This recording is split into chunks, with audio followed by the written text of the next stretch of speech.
তুমি এই মুহূর্তে কতটা যন্ত্রণার মধ্যে দিয়ে যাচ্ছ সেটা আমি জানি বন্ধু। বুকের ভেতরটা দুমড়ে মুচড়ে যাচ্ছে, তাই না? বারবার মনে হচ্ছে যে মানুষটা আমাকে ছাড়া এক মুহূর্ত থাকতে পারতো না, সে আজ এতটা এতটা নিষ্ঠুর হলো কি করে? ও কি সত্যিই ভালো আছে? ওর কি একটুও আমার কথা মনে পড়ে না? তুমি রাতের পর রাত জেগে চোখের জল ফেলছো আর সোশ্যাল মিডিয়ায় দেখছো সে দিব্যি হাসি খুশি ঘুরে বেড়াচ্ছে। তোমার মনে হচ্ছে তোমার পৃথিবীটা শেষ হয়ে গেল আর ওর জীবনে কোনো প্রভাবই পড়লো না। দাঁড়াও বন্ধু, দাঁড়াও, চোখের জলটা মোছো। আজ কোনো মিথ্যা সান্ত্বনা বা উপন্যাসের গল্প আমি শোনাবো না, কোনোদিন তা করিও না। একদম বাস্তবতার নগ্ন মাটিতে দাঁড়িয়ে হিউম্যান সাইকোলজি আর নিউরোসায়েন্সের যুক্তিতে তোমাকে এমন এক তেতো সত্যি দেখাবো যা আজ পর্যন্ত কেউ তোমাকে বলেনি। আমাদের সব সময় ভাবতে হবে আমাদের ব্রেনকে নিয়ে, আমাদের ইমোশনকে নিয়ে ভাবলে চলবে না। আজ তোমার এই অন্ধকারের মায়াজাল আমি ছিঁড়ে টুকরো টুকরো করে দেব। তুমি জানতে চাও তো ও কিভাবে তোমার জন্য হাহাকার করবে? জানতে চাও তো বন্ধু, যে ওই মানুষটা আজ তুমি যেমনটা ওর জন্য হাহাকার করছো, সেই মানুষটা কিভাবে তোমার জন্য হাহাকার করবে, কিভাবে নিজের ভুল বুঝতে পেরে ফিরে আসবে? তাহলে মনোযোগ দিয়ে শোনো বন্ধু, আমি 100% নয়, 1000% গ্যারেন্টি দিয়ে বলছি, আজকের পর থেকে তোমার জীবনের স্টিয়ারিং তোমার হাতে থাকবে আর ওর শিরদাঁড়া কেঁপে উঠবে।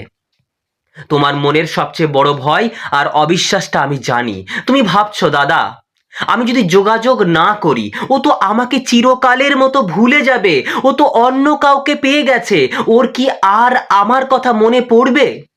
এই ভয়টাই তোমাকে শেষ করে দিচ্ছে বন্ধু। সাইকোলজি বলছে তুমি যখন পাগলের মতো তাকে মেসেজ করো, কল করো, ভালোবাসার ভিক্ষা চাও, তখন ওর ইগো ফুলে ফেঁপে ওঠে।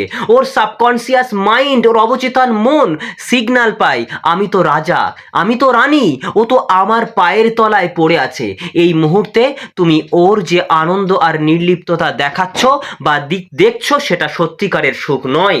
মনস্তত্ত্বের ভাষায় একে বলা হয় রিলিফ স্টেজ বা মুক্তির পর্যায়। ও আসলে একটা ফেক ফ্রিডম বা মেকি স্বাধীনতার মধ্যে আছে, ভাসছে। ও নিজের চারপাশের একটা ইগোর দেওয়াল তৈরি করেছে, হয়তো নিজেকে প্রমাণ করার জন্য কোনো রিমাইন্ড রিলেশনশিপে জড়িয়ে গেছে। কিন্তু বিজ্ঞান কি বলছে জানো? মানুষের ব্রেন কোনো কম্পিউটার নয়, কোনো মোবাইল ফোন নয় যে ডিলিট বোতাম টিপলেই সব স্মৃতি, সমস্ত কিছু মুছে যাবে।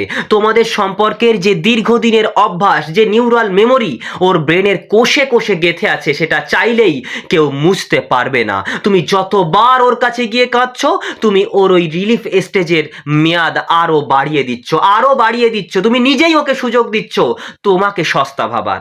তাহলে সমাধান কি? কি করবে তুমি? খুব মন দিয়ে শোনো বন্ধু, ওর শিরদাঁড়া কাঁপাতে হলে সবার আগে তোমাকে এই মায়াজাল ছিঁড়ে বেরিয়ে আসতে হবে। তোমার অ্যাভেলেবিলিটি একেবারে শূন্য করে দিতে হবে। আজ এই মুহূর্ত থেকে তোমার প্রথম কাজ হলো সম্পূর্ণ সাইলেন্স বা নীরবতা। No call, no message, no WhatsApp status, no sad song. তুমি আছো না মরে গেছো, ওর কাছে যেন বিন্দুমাত্র কোনো খবর না পৌঁছায়। কেন জানো? কারণ সাইকোলজি বলে মানুষ তখনই কাউকে হারানোর ভয় পায় যখন সে সত্যিই বুঝতে পারে যে জিনিসটা তার হাতের মুঠো থেকে সারা জীবনের জন্য চিরতরে হারিয়ে যাচ্ছে বা বেরিয়ে গেছে। তোমার এই হঠাৎ নীরবতা ওর ব্রেনে একটা বিশাল সাইকোলজিক্যাল শক দেবে। যে মানুষটা কাল পর্যন্ত ওর জন্য কাঁদছিল, সে আজ এত শান্ত কেন? সে কি অন্য কাউকে পেয়ে গেল, নাকি আমার আর তার প্রয়োজন নেই? এই প্রশ্নগুলো ওর ইগোর দেওয়ালে হাতুড়ির মতো আঘাত করবে। ওর মেকি স্বাধীনতার মুখোশটা খসে পড়বে। আর ঠিক এখান থেকে শুরু হবে ওর ডিলয়েড গ্রিফ বা দেরিতে আসা অনুশোচনা। এর একটা বৈজ্ঞানিক টাইম লাইন আছে বন্ধু। 21 থেকে 90 দিনের একটা হিলিং প্রসেস। প্রথম 21টা দিন তোমার নিজের সাথে নিজের ভয়ঙ্কর যুদ্ধ হবে। তোমার ব্রেন ডোপামিনের অভাবে ছটফট করবে, তোমার বারবার ওর সাথে যোগাযোগ করতে ইচ্ছে করবে, ওর একটা গলা শুনতে ইচ্ছে করবে, ওকে দেখতে ইচ্ছে হবে। মনে হবে যাই গিয়ে শেষবারের মতো একবার বুঝিয়ে বলি, সম্পর্কটা যদি ঠিক করে নেওয়া যায়। কিন্তু বন্ধু না, অনেক বুঝিয়েছো, অনেক কেঁদেছো, তোমার চোখের জলের মূল্য এখন আর ওর কাছে নেই। তোমার কষ্টগুলোকে যদি ওকে কষ্ট দিতে পারতো তাহলে আজকে তোমাকে আমার এই ভিডিওটা দেখতে হতো না। তাই একদম না, শেষবারের মতো বোঝানোর কোনো দরকার নেই। তোমাকে পাথর হয়ে যেতে হবে। এই 21টা দিন তুমি নিজেকে আটকে রাখো, আমি তোমাকে 1000% গ্যারেন্টি দিচ্ছি, ঠিক এরপর থেকেই গেম চেঞ্জ হতে শুরু করবে। এবার আসি রিভার্স সাইকোলজির সবচেয়ে মারাত্মক জায়গায়। তুমি যখন ওর পেছন পেছন দৌড়াচ্ছ, তুমি আসলে নিজের ভ্যালুটা, নিজের সম্মানটাকে, নিজের কিছু সবকিছু ওর পায়ের কাছে ছুঁড়ে ফেলে দিচ্ছ। মানুষ সস্তা জিনিসকে কখনো কদর করে না, এটা এক চরম বাস্তব। তুমি যতই ভালোবাসো না কেন, তুমি যদি তার কাছে সস্তা হয়ে যাও, তোমার কদর সে করবে না। তুমি কি জানো বন্ধু, ও তোমার কাছে ফিরে কেন আসবে? তোমার কান্নাকাটি বা দুর্বলতা দেখে নয়। মানুষ দুর্বলকে করুণা করে, ভালোবাসে না। ও তোমার জন্য হাহাকার করবে তোমার শক্তি দেখে, তোমার মর্যাদা দেখে। আজ থেকে ফোকাস সম্পূর্ণ ঘুরিয়ে দাও। ও কি করছে, কার সাথে ঘুরছে, কার ছবিতে কমেন্ট করছে, কার সাথে কোথায় যাচ্ছে, জাস্ট এইসব কেয়ার করা বন্ধ করো। তোমার নিজের জীবনের একটা লক্ষ্য আছে তো, তাই না? তোমার নিজের জীবনের তো নির্দিষ্ট একটা লক্ষ্য আছে। তোমার ক্যারিয়ার হতে পারে, তোমার স্বাস্থ্য, তোমার কাজ, তুমি সেগুলোতে ফোকাস করো। যখন তুমি নিজের সেরা ভার্সন বা বেস্ট ভার্সন হয়ে উঠবে, যখন তোমার চেহারায়, তোমার আত্মবিশ্বাসে একটা আলাদা দীপ্তি ফুটে উঠবে, তখন ওর সাইকোলজি রিভার্স কাজ করবে। ও দূর থেকে দেখবে যে মানুষটাকে ও অবহেলা করেছিল সে আজ কতটা দামি হয়ে উঠেছে। মানুষের সাধারণ প্রবৃত্তি হলো আমরা যেটা সহজে পাই সেটাকে লাথি মারি, আর যেটা আমাদের ধরাছোঁয়ার বাইরে চলে যায় সেটার জন্য হাহাকার করি। তুমি ওর ধরাছোঁয়ার বাইরে চলে যাও। স্ট্রিক দর্শন আমাদের কি শেখায় জানো? যে জিনিসটা তোমার কন্ট্রোলে নেই, তোমার নিয়ন্ত্রণে নেই, তার পেছনে ছুটে নিজের এনার্জি নষ্ট করো না। ওর ভালোবাসা, ওর ফিরে আসা, এগুলো তোমার কন্ট্রোলে নেই বন্ধু, তোমার কন্ট্রোলে নেই। কিন্তু নিজের ক্যারিয়ার গড়া, নিজেকে শক্তিশালী করা, এটা তোমার কন্ট্রোলে আছে। তুমি যখন নিজের উন্নতির চূড়ায় পৌঁছাবে, তখন তোমার ওই সাইলেন্স আর তোমার সাফল্য, এই দুটো মিলে ওর ভেতরে এমন এক ভয়ঙ্কর শূন্যতা তৈরি করবে যে ও বাধ্য হবে নিজের ভুল বুঝতে। ওর ওই মিথ্যা ইগো ধূলিসাৎ হয়ে যাবে। কি বললাম বোঝা গেছে? তো যাই হোক, মন দিয়ে শোনো বন্ধু, তুমি যখন নিজের এই উন্নতির এই পথে হাঁটতে শুরু করবে, তখন অবহেলাকারীর ব্রেনে ঠিক কি কি ঘটবে জানো? সাইকোলজির ভাষায় একে বলে লস অ্যাভারেশন বা হারানোর ভয়। মানুষ যে জিনিসটা সহজে পায় তার মূল্য বোঝে না, কিন্তু যখন সে বুঝতে পারে যে তার নিজের অবহেলার কারণে একটা দামি জিনিস তার জীবন থেকে চিরতরে হারিয়ে যাচ্ছে, তখন তার মাথার ভেতরে অ্যালার্ম বাজতে শুরু করে। ও ভেবেছিল তুমি রাস্তার ধারে বসে ওর জন্য কাঁদবে, ও ভেবেছিল তুমি জীবনভর ওর জন্য অপেক্ষা করবে, আর ও নিজের খেয়াল খুশি মতো যখন ইচ্ছা আসবে, যখন ইচ্ছে যাবে। তুমি ওর কাছে একটা অপশন বা বিকল্প ছিলে মাত্র। কিন্তু যখন তুমি সম্পূর্ণ সাইলেন্ট হয়ে যাবে, যখন তোমার কোনো খোঁজ ও পাবে না, তখন ওর এই অহংকারের বেলুনটা 1 সেকেন্ডে ফুটে যাবে। ওর ব্রেন তখন সিগন্যাল দেবে, আরে যে মানুষটা আমার জন্য পাগল ছিল সে হঠাৎ এতটা বদলে গেল কিভাবে? সে কি আমার থেকেও ভালো কাউকে পেয়ে গেল? সে কি জীবনে অনেক দূরে এগিয়ে গেল? এই যে অজানা ভয় আর কৌতূহল, এটাই ওর শিরদাঁড়া কাঁপিয়ে দেওয়ার জন্য যথেষ্ট। শিরদাঁড়া কাঁপিয়ে দেবে। তুমি যখন ওর সাথে যোগাযোগ করেছিলে তখন ও বিরক্ত হচ্ছিল, আর এখন তোমার এই জমাট বাঁধা নীরবতা ওর বুকের ভেতর পাথর হয়ে বসবে। তাই বাস্তবতার নগ্ন মাটিতে দাঁড়িয়ে একটা কথা বলি, শোনো বন্ধু, খুব মন দিয়ে শোনো। তুমি হয়তো ভাবছো দাদা আমি যদি চুপ থাকি তাহলে ও যদি সত্যিই আমাকে ভুলে যায়। আমি তোমাকে 1000% গ্যারেন্টি দিয়ে বলছি, সত্যিকারের ভালোবাসা বা দীর্ঘদিনের সম্পর্ক কখনো কেউ সুইচ টিপে মুছে ফেলতে পারে না, পারে না, পারে না। মানুষের মন কোনো মেমোরি কার্ড নয় যে ফরম্যাট মেরে দিলেই সব সাফ হয়ে যাবে। ওর জীবনে যদি নতুন কেউ এসেও থাকে, যাকে আমরা রিভাইন্ড রিলেশনশিপ বলছি, সেই সম্পর্ক কখনোই টিকবে না। কারণ নতুন সম্পর্কে যখনই কোনো সমস্যা হবে, ওর সাবকনসিয়াস মাইন্ড অবধারিতভাবে তোমার সাথে সেই নতুন মানুষের তুলনা করা শুরু করবে। ও বুঝতে পারবে তোমার সেই নিঃস্বার্থ ভালোবাসা, তোমার সেই কেয়ারিং কতটা খাঁটি ছিল।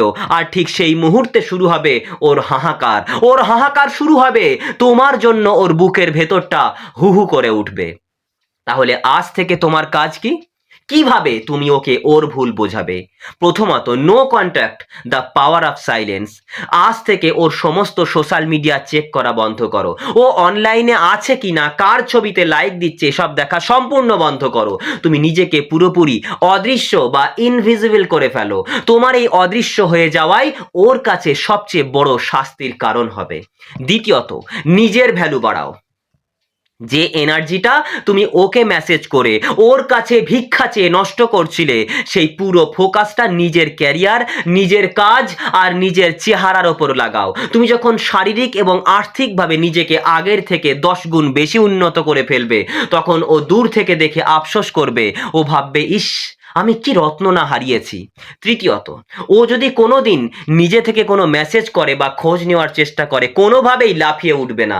একদম সাধারণ, আবেগহীন এবং সংক্ষিপ্ত উত্তর দেবে। তোমার এই ডোন্ট কেয়ার মনোভাব ওর ইগোকে সবচেয়ে বড় আঘাত করবে। প্রয়োজন হয় কোনো রিপ্লাই দেবে না। এবার আসি সেই চরম সত্যিতে, যা তোমাকে মেনে নিতেই হবে। আমি তোমাকে কথা দিচ্ছি বন্ধু, তুমি যদি নিজের আবেগ নিয়ন্ত্রণ করে, নিজেকে কন্ট্রোল করে এই কাজগুলো করতে পারো, ও তোমার পায়ের কাছে এসে নিজের ভুল স্বীকার করতে বাধ্য হবে। তোমার কাছে ও তোমার ভালোবাসার ভিক্ষা চাইবে। কিন্তু বন্ধু, তোমার আসল জয়টা কোথায় জানো? তোমার আসল জয়টা সেদিন হবে যেদিন ও তোমার কাছে ফিরে এসে কাঁদবে, আর তুমি ওর চোখের দিকে তাকিয়ে মুচকি হেসে বলবে, আমার জীবনে এখন আর তোমার কোনো জায়গা নেই। কি বলবে? আমার জীবনে এখন আর তোমার কোনো জায়গা নেই। হ্যাঁ বন্ধু, এটাই চরম সত্যি। যে মানুষটা তোমার খারাপ সময়ে তোমার হাতটা ছেড়ে দিয়েছিল, তোমার চোখের জলের মূল্য দেয়নি, তোমার কষ্ট যন্ত্রণাগুলো বোঝার চেষ্টা করেনি, দিনের পর দিন তুমি কষ্ট পেয়েছো, ও জানতে পেরেছে, তারপরেও তোমাকে অবহেলা করেছে, অসম্মান করেছে। তোমার কষ্ট দেখে ও কষ্ট পায়নি, তোমার চোখের জলের এক ফোঁটাও দাম দেয়নি। তাকে তুমি আবার আবার কেন নিজের সিংহাসনে বসাবে বলো? এই সম্পূর্ণ প্রসেসটার শেষে তোমার ফোকাস এটা হওয়া উচিত নয় সে কবে ফিরবে, তোমার ফোকাস এটা হওয়া উচিত, আমি নিজেকে এতটা দামি করে তুলবো যাতে ওর মতো সস্তা মানুষ আমার ছায়া মারানোর যোগ্যতাও না রাখে। এত বড় চ্যালেঞ্জ তুমি নিজেকে দাও বন্ধু। তাই আজকের পর থেকে আর কোনো চোখের জল নয়, আর কোনো মন খারাপ নয়। যে তোমাকে ছেড়ে গেছে বা যে তোমাকে কষ্ট দিয়েছে, বাধ্য করেছে তাকে ছেড়ে আসতে, তাকে তার নিজের কর্মের ফল ভোগ করতে দাও, ভোগ করতে দাও। তুমি নিজের জীবনের স্টিয়ারিং নিজের হাতে তুলে নাও। তুমি কোনো খেলনা নও বন্ধু, কোনো খেলনা নও যে কেউ যখন খুশি খেলবে আর যখন খুশি ছুঁড়ে ফেলে দেবে। তুমি একজন রক্ত মাংসের মানুষ, তোমারও আবেগ আছে, তোমারও মন আছে, তোমারও চাওয়া পাওয়া আছে, তোমার নিজের একটা আত্মসম্মান আছে। তাই আজ এই মুহূর্ত থেকে নিজের কাছে প্রতিজ্ঞা করো, আমি আর কারো কাছে ভালোবাসার ভিক্ষা চাইবো না। আমি নিজেকে এমন ভাবে তৈরি করব যাতে পৃথিবী আমাকে দেখে সম্মান করে। তোমার ভেতরের সেই আগুনটাকে এবার জ্বালানোর সময় এসেছে বন্ধু। মায়াজাল ছেড়ে বেরিয়ে এসো, দেখবে এই অন্ধকার কেটে গিয়ে কত সুন্দর একটা সকাল তোমার জন্য অপেক্ষা করছে। এখন তুমি বুঝতে পারছো না, কারণ তুমি প্রচন্ড কষ্টের মধ্যে রয়েছো, কিন্তু এই দিন একদিন পার হয়ে যাবে। শুধু দাঁতে দাঁত চেপে ধৈর্য ধরো বন্ধু, সুন্দর সকাল তোমার জন্য অপেক্ষা করছে। মানে কি বলবো, এই সময়টা তোমার থেকে পার হয়ে যাবে। পৃথিবীতে কোনো সমস্যা চিরদিন এসে থাকতে পারেনি। তুমি পারবে বন্ধু, তোমাকে পারতেই হবে, কারণ তুমি দুর্বল নও, তুমি অপরাজেয়। উঠে দাঁড়াও বন্ধু, উঠে দাঁড়াও, চোখের জলটা মোছো আর নিজের সেরা জীবনটা তৈরি করার কাজে আজ থেকে ঝাঁপিয়ে পড়ো।